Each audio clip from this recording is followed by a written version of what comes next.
jauh-jauh sebelum pemilu mungkin masih bisa lah ya di ininya masih bisa di apa ditingkatkan lagi gitu kepercayaan publiknya. Tapi dengan waktu udah mepet begini, apalagi udah beberapa kali debat, nah terakhir debat kemarin dilihat lagi yang satu, yang dua udah pakai itu deh ayat-ayat kayaknya lebih cocok jadi ini, jadi ustadz itu dua orang itu. Ganjar mah gak usah Cuman dikalahin caranya Pak, kalau gimana memang kan udah gitu kalah kan. buat apa bersatu dia. Tapi belum tentu juga. Soalnya Karena suara sekarang. Megawatinya tuh sebetulnya nggak suka sama Ganjar, nggak mau dukung Ganjar. Iya kan sebenarnya Iya, kalau bisa tadinya kan dia mau anaknya naikin si, si si Puan. anaknya Maunya naikin Puan. Puan, Puan. tapi kan nggak mungkin, suaranya nggak bakal besar, nggak bisa Kemarin menang. dia udah bilang solid tuh. Jadi dia mau nyatuin suara lagi bahwa PDIP udah cuma satu suaranya ke Ganjar. Kalau menurut Puan ya. Kalau bukan anak Sebelum Jokowi nggak jadi masalah, Pak. Kalau misalnya si Ermi Dadak yang naik tuh, yang Nah iya, jadi ini kan Wagub masalahnya kan Wagub Jawa anaknya Timur. Jokowi jadi masalah. Tapi apakah anaknya Jokowi Betul. tidak boleh jadi presiden, tidak boleh jadi wapres? Gara-gara dia jadi anaknya Jokowi. Berarti kan dia sial bener kan, jadi anak presiden malah sial kan? Tapi dia nggak berani begitu, Pak. Coba Pak di Indonesia siapa yang berani gitu? Ngelawan Ya hanya Markus Gibran Nadi saja gitu. Pak, di Indonesia mana ada yang berani, cuman Gibran aja Pak. Iya, karena dia anak Bapaknya aja presiden. nggak berani, bapaknya Gibran aja nggak berani, Jokowi aja nggak berani, cuman Gibran aja gereja disegel sama masa, dia datengin gerejanya, disegel dilepas, jemaatnya suruh ibadah lagi. Menteri Agama aja nggak berani.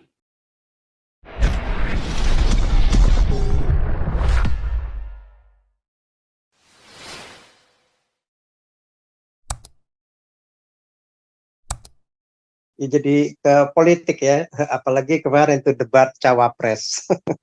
Tapi kalau debat cawapres sih kemarin ya, kalau fair ya jauh lah Gibran lebih menguasai materi itu. Yang dua kayaknya memang nggak siap. Malah apa materinya timnya ngaco juga tuh. Jadi apa udah kerjasama kayaknya ya, saling ini aja cuman apa sih kritik pemerintah, kritik si Jokowi gitu loh, kebijakan Jokowi. Ya justru kebaca.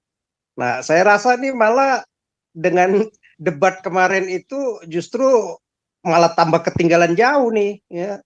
Jadi Gibrannya malah tambah populer begitu ya. Jadi dibilang si cupu malah jadi kelihatan suhu. Yang suhu malah jadi kelihatan cupu tadi malam itu. Gitu. Kalau pendapat saya ya. Jadi yang cupu ini malah jadi kelihatan suhu, yang suhu malah kelihatan cupu. Nah, jadi itu satu poin.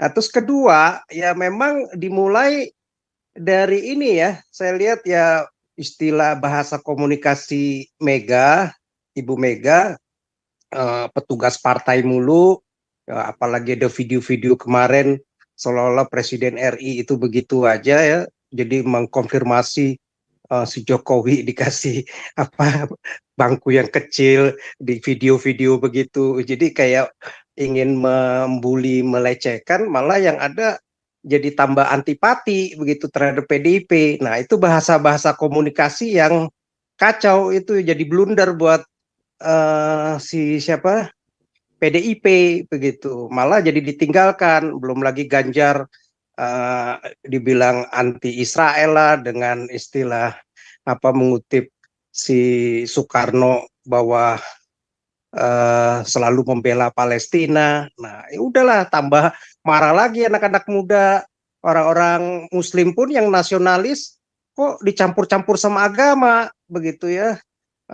Malah menolak Israel, yang ada malah jadi persiapan ya para pengusaha yang udah siap di Bali, di Jawa, hotel-hotel, rumah makan semua segala macam kan untuk menyambut pesta olahraga, termasuk para atletnya ya kecewa begitu ya, gara-gara elit-elit PDIP terutama Ganjar juga yang malah menolak Israel begitu ya kan. Itu diperparah lagi banyak hal kalau kita lihat, ya lebih banyak malah bukannya mempersiapkan materinya yang bagus, konsep yang bagus untuk visi misinya, malah yang ada lebih banyak menyerang begitu. Yang jadi lucu kan, ngapain lu 5 tahun selama ini kayak Mahfud MD ya, kayak bahkan 10 tahun gitu Jokowi ikut PDIP kan, dipilih dari PDIP dan menteri-menterinya banyak dari PDIP, malah nyerang kebijakan. Oh, kok kebijakan diserang di saat Jokowi justru lebih ke Prabowo. Nah, selama ini kamu 8 tahun ngapain? Kan orang bisa ngebaca gampang. Nah, belum lagi Mahfud MD ya, cuman keluar aja pencitraan 349 triliun atau apa itu ya. Tapi kalau Lukas NNB cepet banget ditangkap turun tangan tuh ya. Sehari aja dia bisa langsung turun tangan. Anies yang udah jelas-jelas bahkan dari mulut dia sendiri ngomong ini udah buktinya kuat, ini udah masuk KPK, tapi nggak berani ditangkap-tangkap. Ya, jadi cuman koar-koar pencitraan. Akhirnya orang kan yang ini makin lama makin ditinggalkan. Nah, sementara si Prabowo kreatif timnya, apalagi dia gandeng PSI ya. PSI justru waktu di awal kan mestinya digandeng. Sebenarnya kan dia kan udah lebih condong ke Ganjar waktu itu ya, PSI ya. Sebelum akhirnya malah jadi blunder, dilecehkan lah seolah-olah PSI itu anak apa, partai gurem lah katakan, seolah-olah marah lah orang digituin. Nah, ini sama aja dia perlakukan ke Jokowi.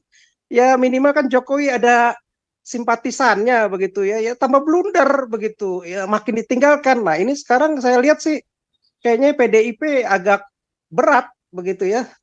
Dia mau nggak mau mendingan ya udah oposisi, kalau mau sekalian oposisi, atau ya udah nyerah kalau memang kalah nanti nggak masuk ke putaran kedua misalnya, ya mendingan jadi oposisi atau gabung ke grupnya PS. Tapi kelihatannya sih nih satu putaran ya, malah menurut saya bisa 54-60 nih. Kalau kayak gini udah susah membalikan keadaan ya, sementara itu sih menurut saya Pak Paul.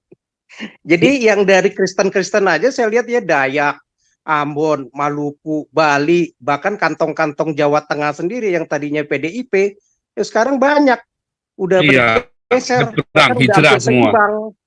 Iya, Hijrah udah lah. berat, udah susah, ya udah susah sekarang. Karena ya blunder-blunder bahasa politiknya itu. Kita kan dulu juga pilih PDIP, pilih Jokowi 2 kali ya, dari semenjak Megawati waktu itu diserang itu kan.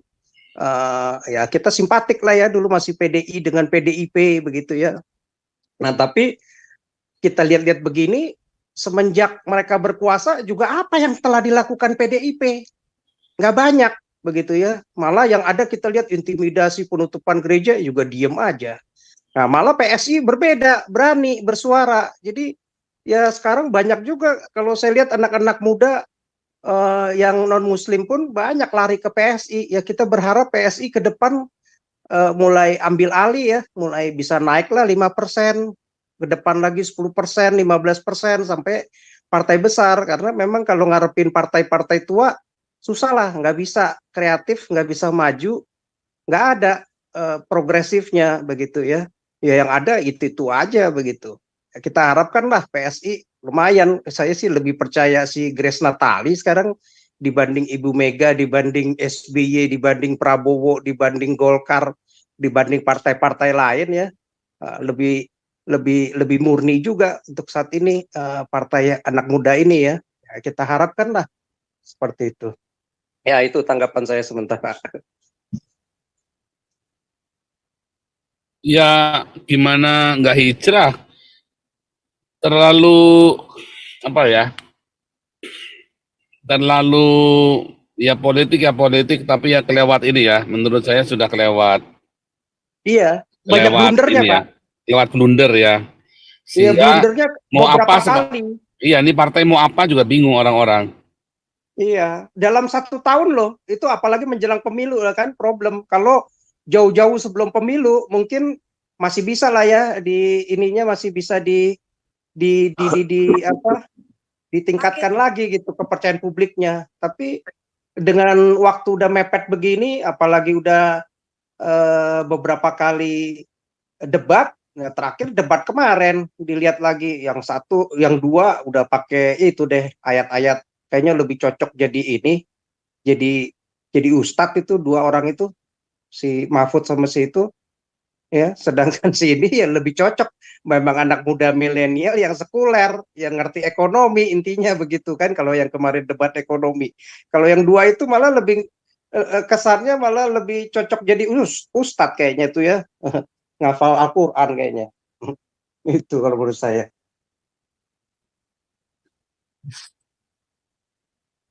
Jadi Shalom. Mahfud itu kemarin sebenarnya dipermalukan dia. Profesornya itu kalah. Jadi yang tadinya dianggap jadi suhu, ya, malah kelihatan cupu begitu. Si Mahfud suruh Sama anak ngajar aja di cupu. kampus lah, udahlah. Iya, sebenarnya saya sih agak meragukan ya kalau lulusan-lulusan Indonesia itu ya profesornya ya, dibanding anak yang S1, S2 luar negeri itu ya lebih bagus gitu. Mungkin belajar analisanya lebih matang. Nah itu sih, Makanya itu saya lihat S1-nya itu di persiapannya beda. NUS ya, di National University ya, Singapura. Iya, iya benar. Ini Pak Teddy nih, Kayaknya Pak dia Teddy nih. sempat. Iya, iya. Oh, shalom, shalom teman-teman. Ini Pak SK sudah Ini jadi Pak. co-host kapan aja bisa masuk ya, biar seru ya. Oh iya, iya. Ini soalnya Oh, kita hari bisa. ini mendadak rubah tema ya, kita karena saya nggak siap, nggak persiapan tadi. Kita mau konsultasi hukum hari ini, Pak Teddy. Lanjut, Pak Teddy. Iya, oke. Kita Ini ngobrol ngalor ngidul hari ini. kita cerita politik. Ya, kalau sebab itu kita tadi saya dengar bicara oposisi. Saya langsung berpikir ini apa dampaknya ke depan gitu. Ini kan cerita di dalam lembaga negara kita ada, kita bilang legislatif, eksekutif, yudikatif. Itu dulu kita pemahaman. Sekarang pemahaman saya yang menguasai legislatif adalah anggota PDI. Hati-hati kalau kita bicara oposisi. Seandainya, saya boleh gambarkan coba seandainya aja ya, Prabowo jadi presiden, yang menguasai parlemen adalah PDI. Seandainya teman-teman bicara oposisi, anggaran-anggaran yang dischedulkan negara atau diatur oleh pemerintah, dalam hal ini eksekutif, tidak disetujui oleh legislatif, anggota MPR, DPR, sedangkan yang menguasai 60% di lembaga negara kita adalah PDI. Apa jadinya negara kita?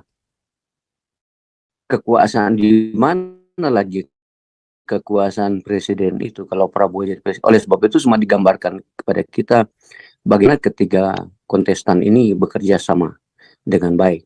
Ya, ini pertama, kita tidak susah mengkontroversialkan ini itu, karena dampaknya kepada rakyat kita, saudara-saudara kita di negara kita, kalau terjadi kaos di negara kita. Nah ini yang jawaban saya untuk mengantisipasi kalau Prabowo jadi presiden, dan seandainya teman-teman di sini mengatakan bahwa PDI menjadi oposisi, itu sangat berbahaya bagi negara. Ya. Kedua, saya mau menyatakan di sini bahwa PDI itu kuat sekali. Bukan saya berkiprah ke PDI, analisanya saya begini. Seandainya ada konsolidasi PDI itu mau mengatakan diperintahkan setiap anggota DPR itu yang di pusat itu harus Anda ada 100 suara dengan mempergunakan dalil apapun, dia menggunakan uang apapun. Ya. Itu di itu ya Pak, saya berkatakan di pusatnya. Apalagi di negara kita di DPRD tingkat 1 di provinsi masih dikuasai PDI. Begitu juga di DPRD tingkat 2 kabupaten dan Kota Madia. Nah, ini analisa saya tentang bagaimana PDI itu sudah secara sistemik berjalan di negara kesatuan Indonesia. Cuman kita lebih condong kooptasi dengan berita-berita aktual di dalam debat presiden, sehingga kita terpikir bagaimana kualitas si A, si B, dan si C. Itu kan pikiran kita. Tetapi secara umum kita tidak mengetahui secara kualitas bagaimana PDI secara sistemik sudah berada di negara kesatuan Republik Indonesia. Itu yang saya khawatirkan. Dan saya masih yakin bahwa yang akan menang ini, kalau benar-benar PDI benar-benar mau melakukan mobilisasi besar-besaran, pasti Ganjar yang menang. Nah, kalau dalam teori survei, selalu dalam teori survei umumnya si A, saya salah satu direktur mungkin di dalam satu surveyor, dia katakan, oh Pak Prabowo you menang. Contoh 50%. Setelah kami mengadakan random lain sebagainya. Tapi dalam clue-nya, dalam kesimpulannya, si direktur itu bilang bahwa Bapak harus membagi-bagikan uang kalau ingin menang. Karena pengalaman dalam survei, jikalau si A menang dalam survei, nanti si surveyor itu punya clue kesimpulan Bapak harus memberikan uang. Kalau tidak, Bapak akan kalah. Begitu yang saya contoh lah sederhana supaya contoh pemilihan kuntua kepala desa di kampung. Si A menang, si A ini kasih makan rakyat setiap hari. Dia dalam survei menang, tetapi si lawannya tidak begitu. Tapi pagi setelah pemilihan hari itu terjadi serangan fajar. Si B ini dia menggunakan uang, dia salurkan kepada seluruh masyarakat. Pagi-pagi benar. Pas pemilihan yang menang, bukan yang survei yang menang itu, tetapi yang membagi-bagikan uang. Nah inilah yang saya mau katakan di negara kita, hanya kemampuan mau menyalurkan uang kepada pemilih-pemilih itu. Bukan dari surveinya itu. Nah ini sebagai gambaran saya dan mungkin teman-teman sini boleh diskusi. Yang saya bilang tadi, PDI itu Saya tidak boleh tanggapin jadi dikit nih Pak oposisi. Teddy. Iya, kalau jadi oposisi Pak, negara kita langsung hancur. Karena apa?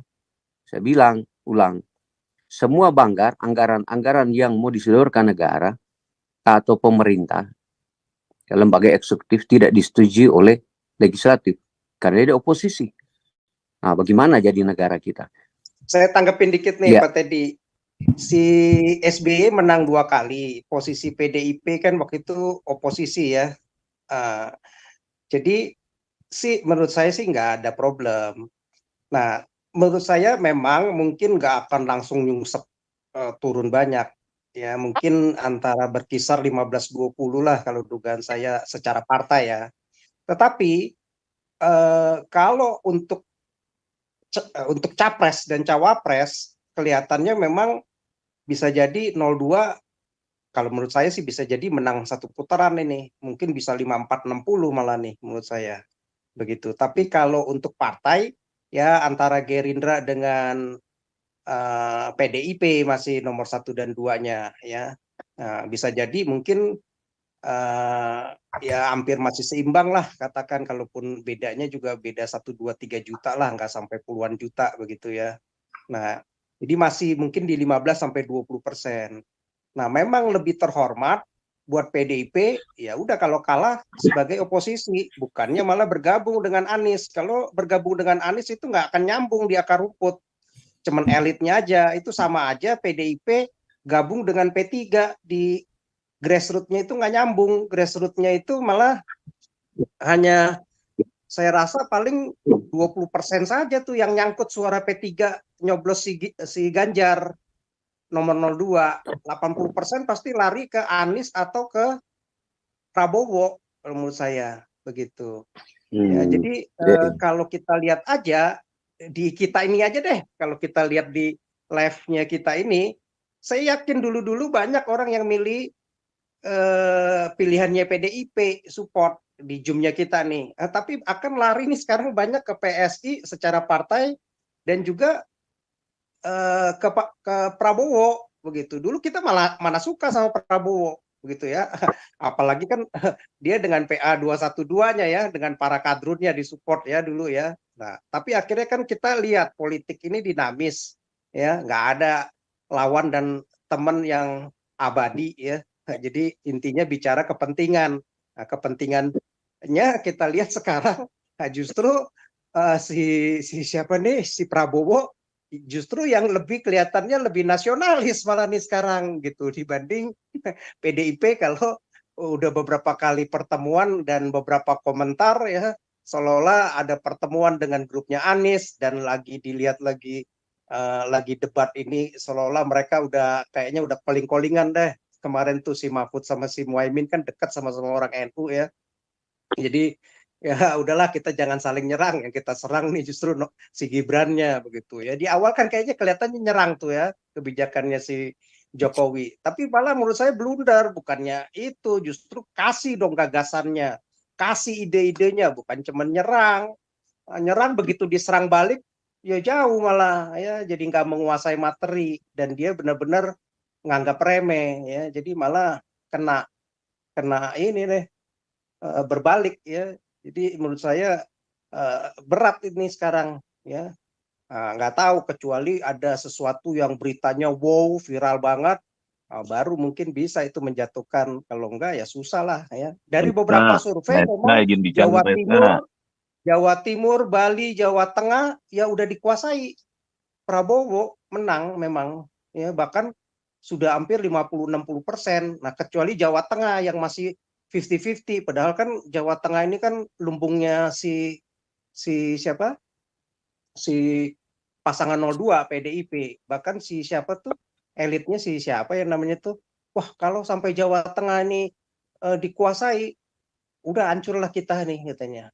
Jadi karena Bambang memang Pacul, berat untuk saat ini. Ya Gundul Pacul tuh ya, si siapa Pacul Bambang tuh Pacul, namanya. Bambang Pacul, Bambang Pacul. Bambang Iya. Pacul.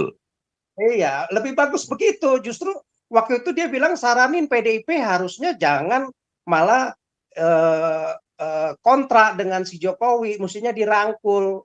PSI dulu mestinya anak-anak muda, partai anak muda dirangkul. Tapi yang ada jadi kesalahan fatal, komen-komen, ngomong-ngomong yang terlalu keceplosan cepat ya, gara-gara satu komen begitu aja, 1-2 statement, 3 statement begitu aja ya, akhirnya jadi fatal, makin ditinggalkan. Tapi di ujungnya Pak berat. SK ada cerita-cerita bahwa di ujungnya PDIP dengan Prabowo itu akan jadi satu lagi, katanya sih Ya, gitu, bagusnya untuk sih ngalahin si begitu. Ganjar. Ya, Gimana? kelihatannya gitu. Ganjar mah gak usah Cuman dikalahin caranya Pak, kalau gimana memang udah gitu kalah kan. buat apa bersatu dia? Tapi belum tentu juga, soalnya Karena suara sekarang. Megawatinya tuh sebetulnya nggak suka sama Ganjar, nggak mau dukung Ganjar. Iya kan sebenarnya Iya, kalau bisa tadinya kan dia mau anaknya naikin si Puan. Maunya naikkan Puan. Puan. Tapi kan nggak mungkin, suaranya nggak bakal besar, nggak bisa Kemarin menang. dia udah bilang solid tuh. Jadi dia mau nyatuin suara lagi bahwa PDIP udah cuma satu suaranya ke Ganjar. Kalau menurut Puan ya. Tapi lihat kondisi sekarang, Pak. Kalau andai kata PDIP jadi oposisi, belum tentu berantakan tuh. Kalau PDIP orang model-model Mega itu kakunya setengah mati kan. Dia dalam keadaan Iya susah bagus. aja, dia terus susahnya bertahan. Bagaimana kalau andai kata nanti di ujung-ujungnya terus Ya bagusnya kan sekarang gini, ribut kayak kalau sama SBY kayak dulu. sekarang kan kalau satu putaran, artinya kan grupnya Prabowo menang. Prabowo tinggal kemurahannya Prabowo lah, mau ngasih nggak posisi ke grupnya PDIP. Kalau nggak mau kan dia sah-sah Tapi aja bom dikuasai. habis-habisan lah, Pak. Kalau bom habis-habisan Prabowo habis-habisan bom sih mungkin bisa menang. Tapi di bawah ini udah nggak begitu, Pak, persoalannya. Prabowo ini udah 40 something persen. Jadi si Ganjar udah 37,5%. Dari mana Jadi datanya? yang swing nih kira-kira ada 20%, Pak, yang diperebutkan sama masa nih. Datanya dari mana? Terakhir dari poll tracking ya. Poll tracking. Kapan? Kira-kira 3-4 hari yang lalu. Ini di isu di bawah aja, Pak. Isu-isu di bawah. Jadi itu semua di bawah. Kalau yang kemarin kan terakhir justru malah 50% itu orangnya Jokowi banget. Dia puter semua. Bukannya Prabowo sudah 51% lebih sekarang. Enggak, justru 51. Iya, tadinya 50 lebih, Pak. 50 lebih. Udah terakhir 40 something. 40, 43, 44. Tapi tetap masih di atas Ganjar. Ganjar udah 37,5 saya dengar ya. Saya dengar kabarnya nih. Nah, tapi swing votingnya ini masih ada 20%-an gitu. Datanya salah itu datanya. Datanya itu memang ada beberapa lembaga yang survei. Ada yang 40 sekian, ada yang 51, ada yang 47.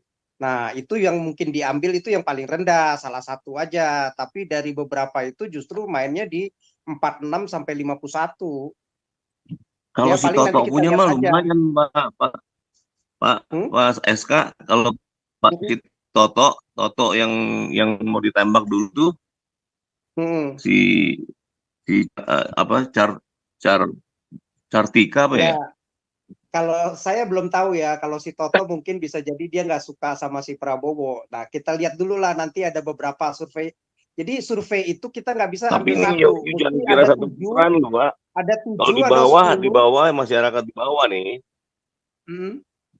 ini nggak bisa digampangin gitu karena ada unsur-unsur dari PDIPI lama yang sudah mulai dideketin karena saya banyak kenal sama orang PDIP. Saya sama Ganjar juga saya kenal baik, Pak. Hmm. Saya jujur ngomong. Cuman masalahnya kan apa namanya? Ganjar itu low profil banget, orangnya baik banget orangnya, Pak. Bergaul.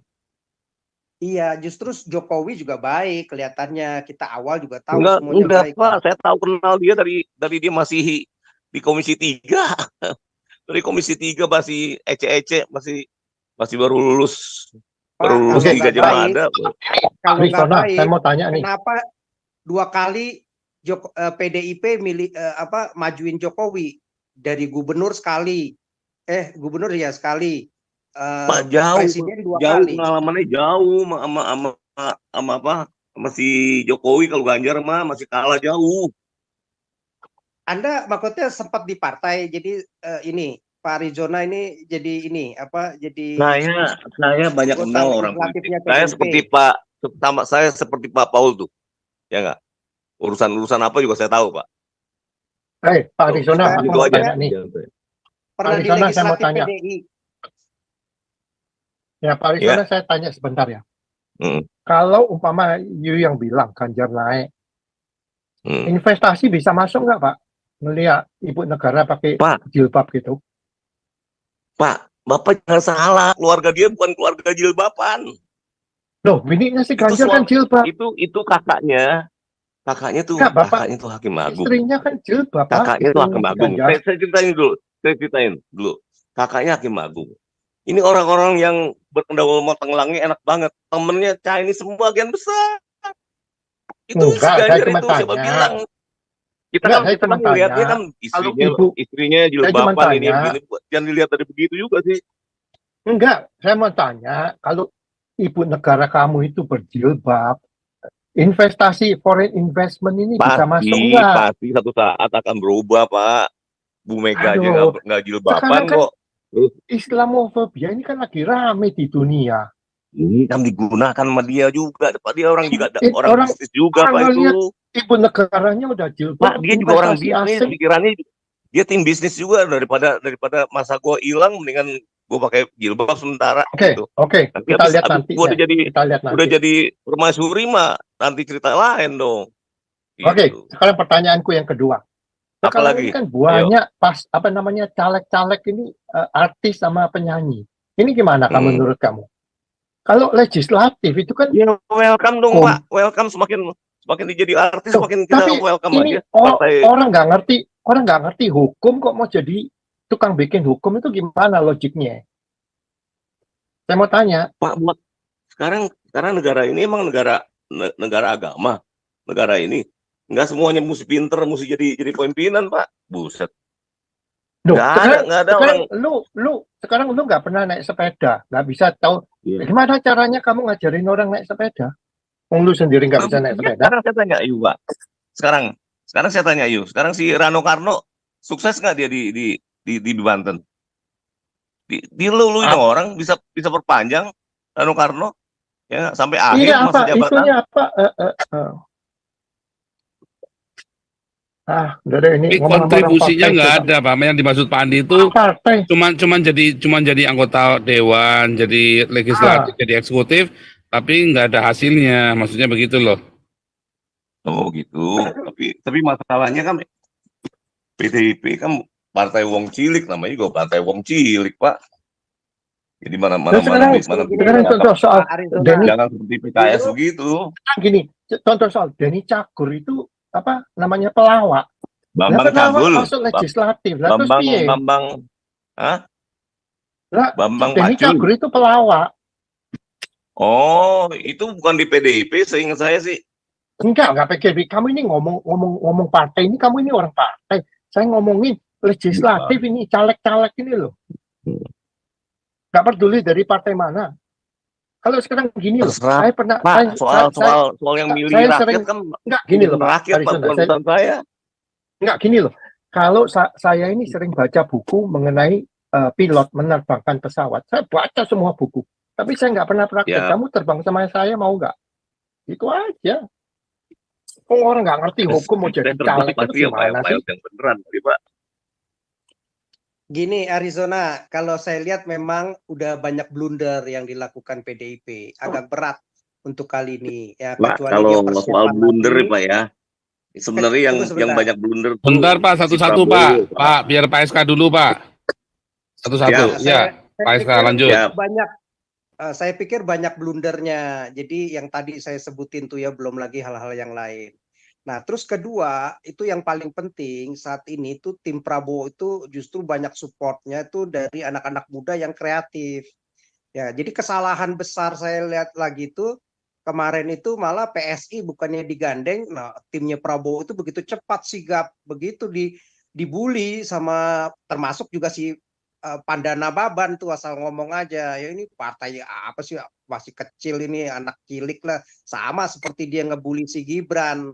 Udah tambah nggak simpatik lagi, PSI yang tadinya mau udah deklarasi mendukung Ganjar berbalik arah ya, akhirnya malah dukung Prabowo begitu sigap, cepat nangkap. Akhirnya juga untuk kali ini hebatnya itu timnya Prabowo itu bikin sosok citra Prabowo itu yang seolah-olah dulu itu tahun 98 orang yang pemarah, orang yang otoriter, militer, yang ya mungkin itu dikonotasikan segala macam.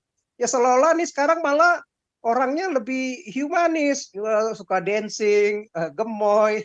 Nah, itu kreatif. Salah satu kunci kemenangan di dalam setiap pemilu menurut saya mesti gandeng orang-orang kreatif, anak-anak muda. PDIP kenapa dulu Mega bisa sampai 33% ya, sampai itu berapa juta, saya ikut juga tuh kan dulu Sudirman itu berapa juta orang itu ya, di sepanjang Sudirman sampai ke Depok tuh, sampai Simatupang itu merah semua. Nggak ada tuh sejarahnya orang manusia seperti itu. Karena kita dulu lagi muak juga sama Soeharto waktu itu tuh kan, Golkar kan, karena diisukan ya terlalu otoriter. Nah, akhirnya kita dukung, tapi saat kita dukung PDIP udah berapa puluh tahun ya, mungkin ya orang-orang Kristen juga saya yakin non Muslim banyak, itu malah kita lihat PDIP apa kerjanya saat gereja tutup diem, nggak ada legislatifnya, malah PSI yang bagus tuh, lihat tuh kalau dilihat Instagramnya jauh lebih kreatif. Jadi kalau partai nggak kreatif, nggak didukung anak-anak muda yang sekarang jauh lebih kreatif dibanding orang-orang tua ya, yang ya gaptek ya, udah ketinggalan jauh, udah lebih ke zona nyaman saja.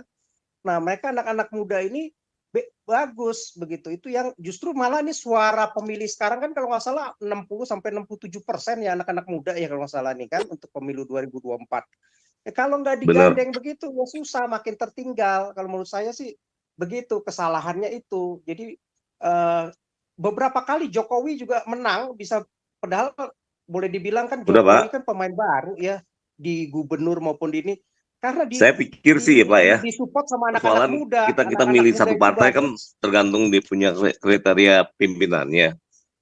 Kalau dia menghalalkan sendiri ya itu yang kita harusnya sih berpikir dulu untuk menjatuhkan pilihan, kira-kira gitu Pak. Menghalalkan cara apa?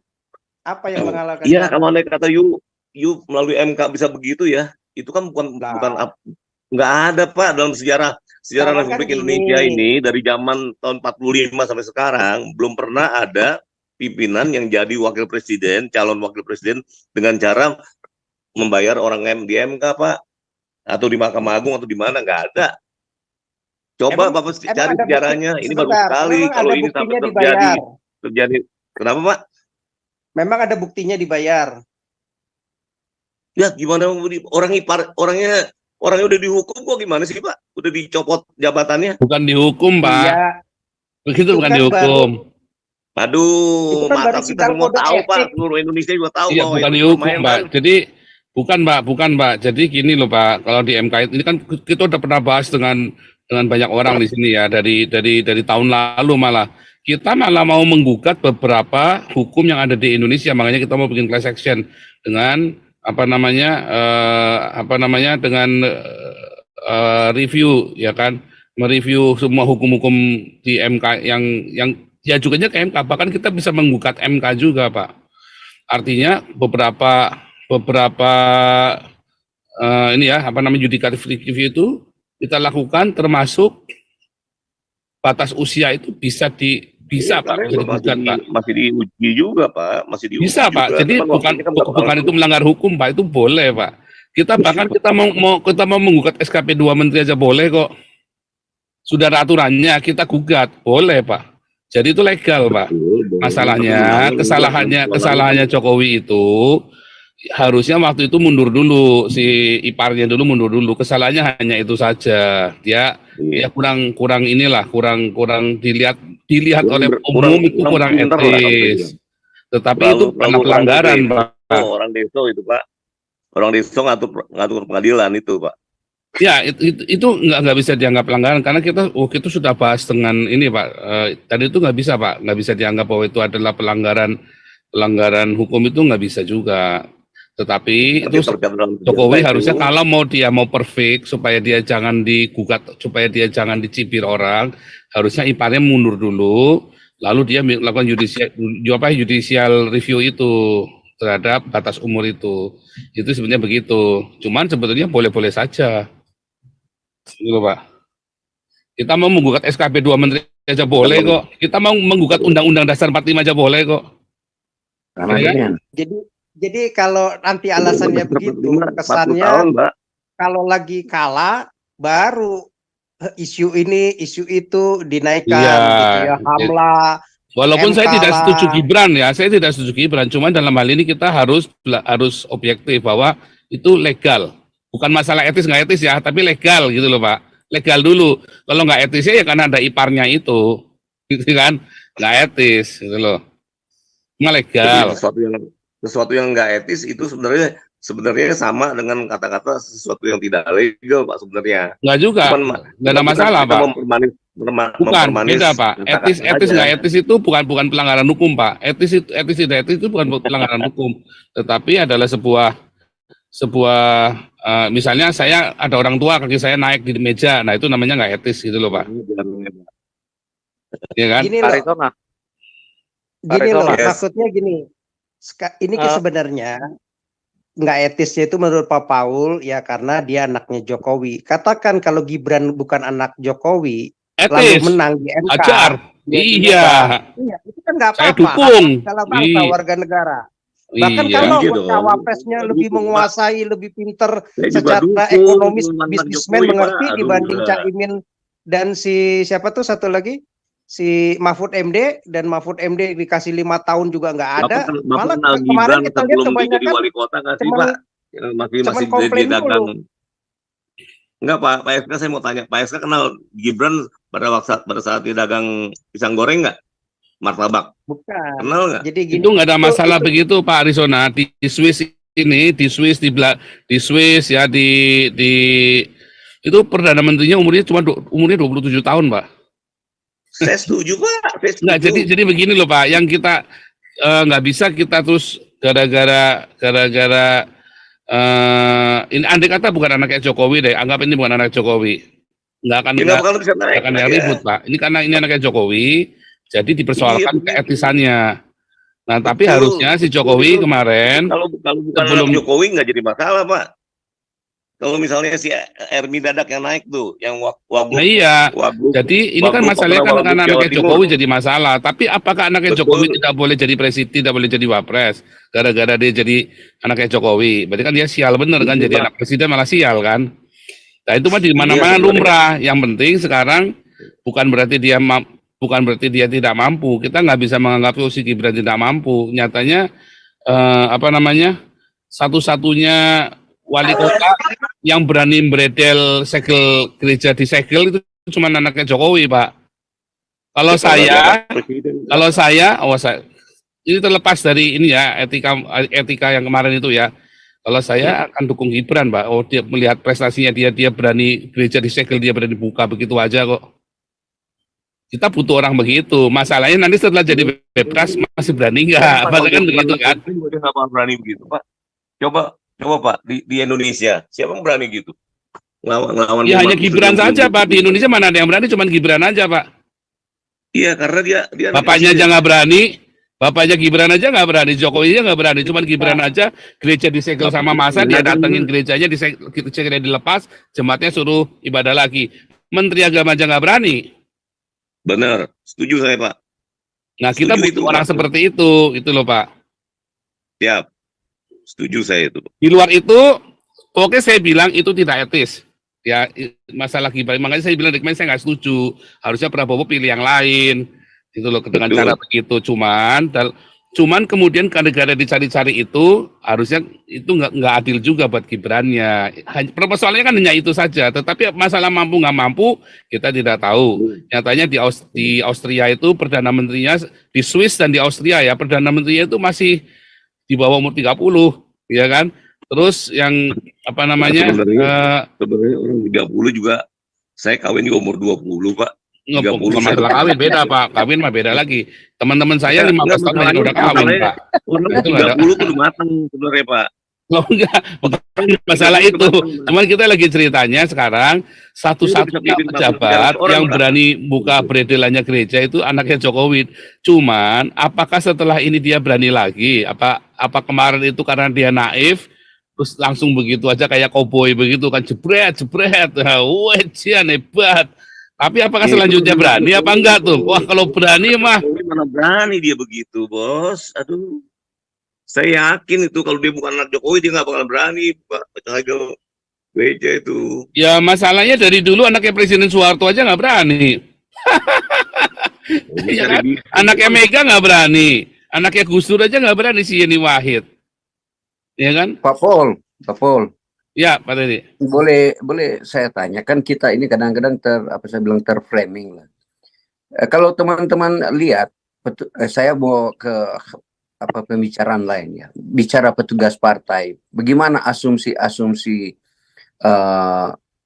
pandangan dari Ahok tentang, barangkali teman-teman sudah saksikan apa yang dijelaskan Ahok tentang petugas partai dan apa yang dijelaskan Kalau Ahok setuju kita semua petugas partai kata Ahok ya. Pandangan Nababan tentang petugas partai.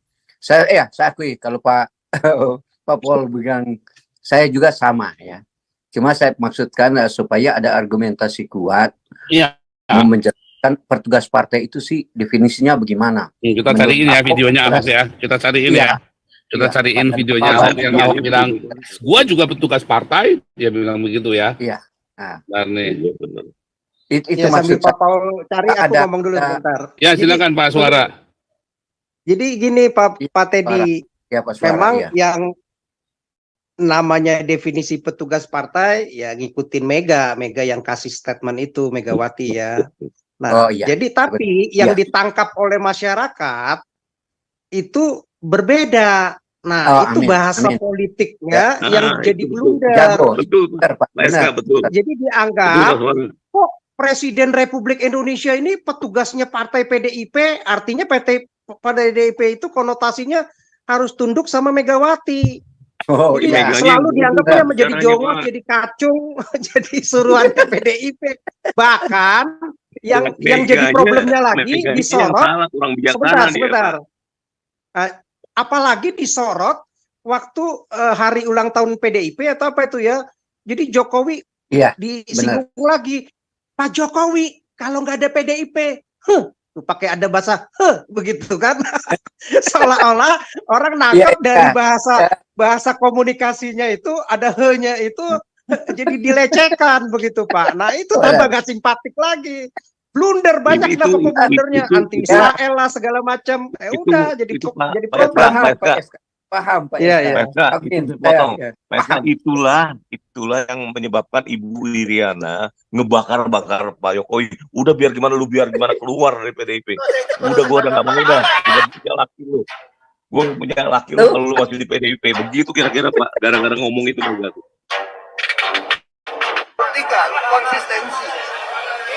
Itu sebenarnya si Pak apa itu si Megawati inisiatif ahli seperti SK gitu. Sebelum bicara pikir dulu. SK. Iya. Pak Ritona. Mesti cari Arizona. advice. Setuju. Oke, ini saya tampilkan dulu ya. Saya tampilkan dulu.